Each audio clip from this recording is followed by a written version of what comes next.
Okay, my name's Craig Labovitz with Arbor Networks. Danny's not here. He said something about elk season.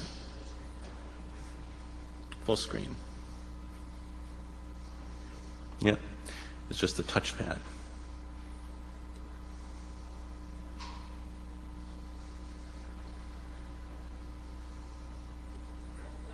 There we go. Piece of cake. Okay, I'll try to keep this brief. Earlier this year, really the main motivation was SIGCOMM tutorial we were giving for researchers. Really tried to get some quantitative data on the nature, rate, size, scale of attacks that are occurring within the Tier 1, Tier 2 content provider community, both in North America and actually EMA throughout the world. Certainly there's no shortage of qualitative data. If you read any of the press trade magazines about DOS attacks and about zombies, even read the New Yorker recently. You know, zombies are everywhere. There's quite a bit of qualitative information. But it's clear once you actually start to read research papers and see other parts of the community really struggling with quantitative, the real numbers. And certainly, you know, vendors don't help the qualitative either. So earlier this year, we sent out a survey to about 60 different providers. Of those providers, we got back some 42 responses. 32 or 36 multiple choice survey. I think some of the responses actually were interesting from a sociological point of view. Though it was a 32 multiple choice choose one, many of the surveys came back with multiple answers. And I don't know what it is about network providers, but quite a few also decided that A, B, C, D weren't sufficient. They created their own. So be that as it may, we had to disqualify a couple of the responses. And really we'll go into the background of the survey. So a cross-section of the Tier 1s, Tier 2s, most of the major U.S. providers we hit, as well as most of the major content providers. You know, a couple of large enterprises, content providers, and so on. And I'll come back to that slide I just passed over in a second. But one of the questions really surveyed are, what are the problems you're facing today? Is it compromised machines? Is it DNS attacks? Is it BGP attacks? Are there more exotic attacks you're seeing? And by far the biggest threat that folks talked about in their surveys was, you know, it's just brute force DDoS attacks continue to predominate the things that different providers are spending their time on, their dollars on, and the thing that they're responding to their customers on. Worms was also up there in the top single threat, but that was more to the degree that the worms acted as DDoS and impacted both customer as well as upstream bandwidth. Within the top threat, no one seemed very interested in BGP attacks, ASN attacks, other types of routing attacks. A couple of folks did mention that they have had their backbone routers compromised, and that both as well as their configuration, their OSS infrastructure was compromised. That was one of their top threats, but the majority really were DDoS. When you look at the top two largest threats, things don't change too much, with the exception of BGP did make it in amongst the top set of two largest threats. And this slide just reiterates those points. You know, despite 5-6 years after DDoS getting the headlines, it continues to be, fairly prosaic, the largest single concern by providers. BGP vulnerabilities weren't up there. And you know, from a research perspective, all this may or may not be surprising. If you read a lot of research papers and where both the research and perhaps the vendor community are spending their efforts, there's a little bit of a disconnect between what providers are actually seeing and the more exotic different attack modalities that a lot of the research arena is focused on. So when we actually asked what was the largest attack, for the largest attack you've seen in the last 6 months, for the largest attack you've seen in the last year, as well as what for all the majority of the customer impacting attacks you see, what are they? Are they exotic, massive zombie armies simulating HTTP, SQL queries? It turns out that close to well over 90% of the attacks were brute force TCP, SYN, UDP attacks. Not very exotic. There were some discussion of more exotic attacks, but by and large, providers are mostly seeing just brute force attacks. And I think when we enter in dialogue with providers, it's for an obvious reason. They work. While there are more exotic attacks out there, it turns out that whether you have a bot army or you just have some number of spoofing, TCP, SYN, and UDP continue to be very effective today for large numbers of end systems, as well as bottleneck bandwidth, bottleneck links. Trying to get a sense of the scale and the rate of attacks when we look across all providers, the average was, again, we didn't really normalize for the size of the provider, or we didn't have enough information to do normalize per customer towards other sorts of metrics. But purely looking at the average across the survey respondents, they were seeing about 40 customer impacting attacks a month. Those were typically attacks where a ticket was opened and some type of action, either wait till the attack ended or it made it into the NOC. A couple of providers described much more in terms of the hundreds of attacks, and this tended to be the residential, the broadband sorts of providers. We also asked about infrastructure impacting attacks, where it actually began not the customer, but actually either was so large that it was impacting upstream or backbone bandwidth, or attacks actually targeting the infrastructure itself. And infrastructure is not quite as popular as end systems and end customers, averaging about 1 to 2 a month. Some providers noted here did see much more, but the majority were really fewer than 10. In terms of bandwidth, the survey included how large are the attacks. And though there were attacks reported, a number of survey response reported attacks in the 10 gigabit or above range, the vast majority of attacks were in the 1 to 10 gigabit range, where I think about 4 gigabits seemed to be about average for the largest attacks people had observed in the last 6 months. It was also interesting that there wasn't much of a difference between the responses for the last 6 months, last year were basically the same, which either means that it's perhaps indicative of a worsening problem or a plateauing problem. We asked providers what were they using to do detection. Quite a few, the majority, indicated, or 20%, indicated they had commercial tools. Customer calls were big. This was typically for the transit providers and open source and in-house tools. I also found this a little bit interesting, though not surprising. The single largest way that folks mitigate attacks today is via BGP, typically destination-based BGP, but also increasingly URPF-based. And this is primarily because the tools don't exist. Actually managing more than a dozen attacks, managing the ACLs, whether you trust the cards, the router configuration, or just managing the ACLs, is incredibly unwieldy. So being able to actually announce BGP off-ramps from a single bastion router, from a single control router, was much more appealing and much more scalable.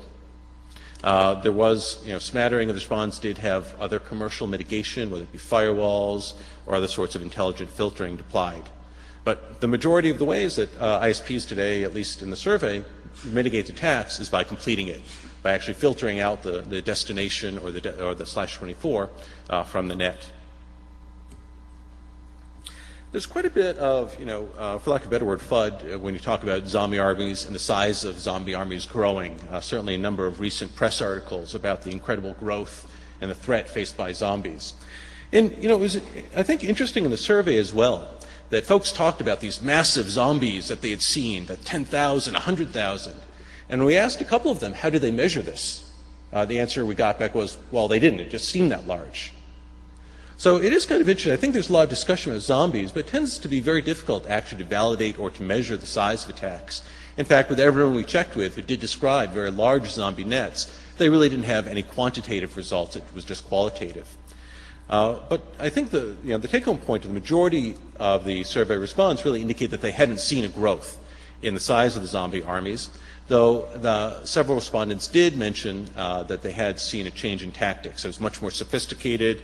They described reinforcements, and it felt like reading, a war movie with armies and all sorts of different tactics.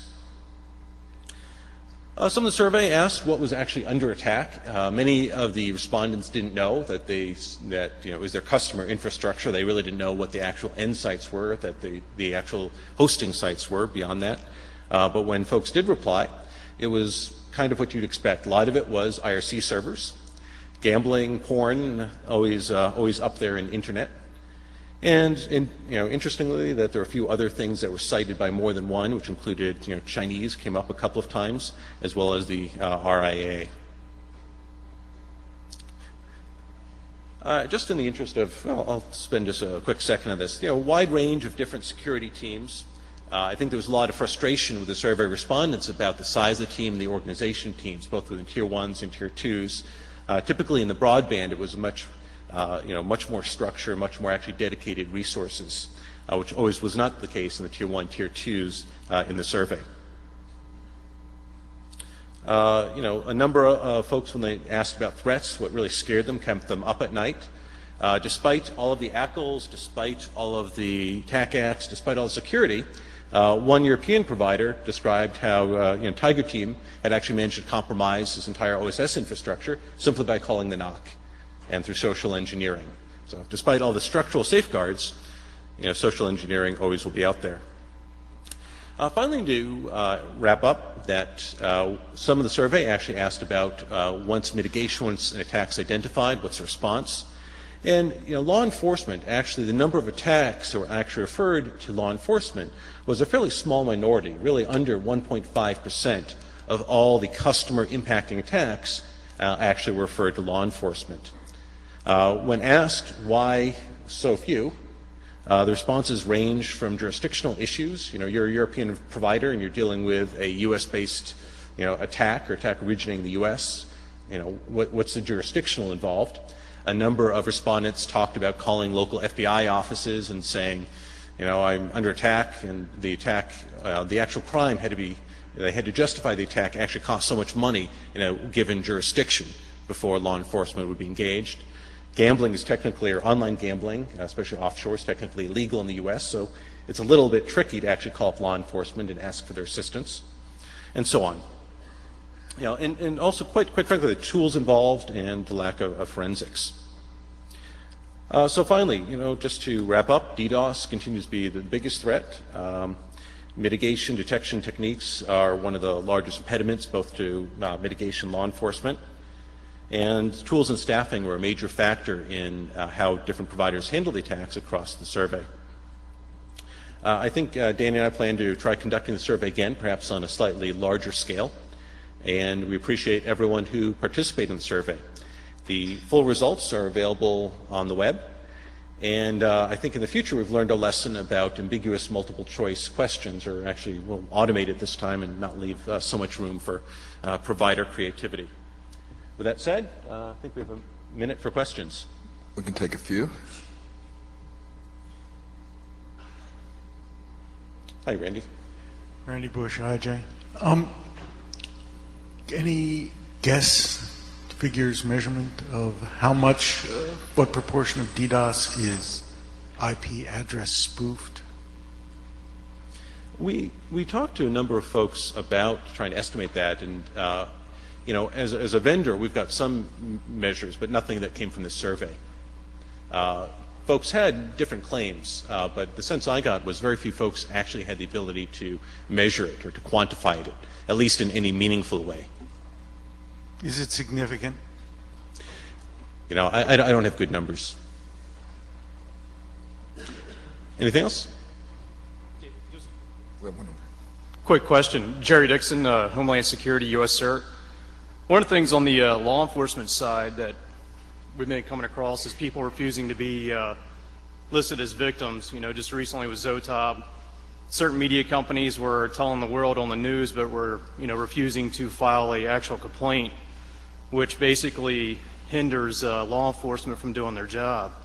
So essentially, it took 36 hours from time that it was reported to actually get somebody to file that they were being a victim. And I just wanted to highlight that it's not always the capabilities of the law enforcement entity, but it's also the facts of people actually wanting to file as a victim, even though they're telling the world they actually don't want to file that specific complaint. Yeah, absolutely. The survey was really for the providers, and it was really provider reasons why they didn't pursue. But absolutely, certainly there's incentive for customers. Nick Feimster, Georgia Tech. Same question as Randy's, but for hijacked prefixes. Do you get a sense for how many of these attacks come from that kind of space? Yeah, I think actually there's a talk at this NANOG about hijacked prefixes. Is that no? Maybe just yeah. I think it's I don't have good numbers on that. I think it's an interesting question. It's somewhat difficult to measure. I think there's been a number of research efforts to correlate hijacked prefixes both with DOS logs as well as hijacked prefixes with, multi-gigabyte, spam logs. And I think that the results have been mixed.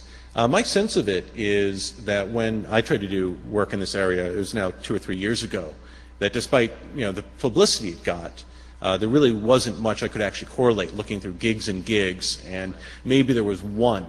There's certainly, validated reports now of at least, 3 or 4 cases where there actually have been hijacked prefixes, but I think the short answer is, my sense, I don't have good numbers, is that it's just, that's more effort. There's just no need for it. Thanks. Last question? No? You're actually moderating, so I'll let you.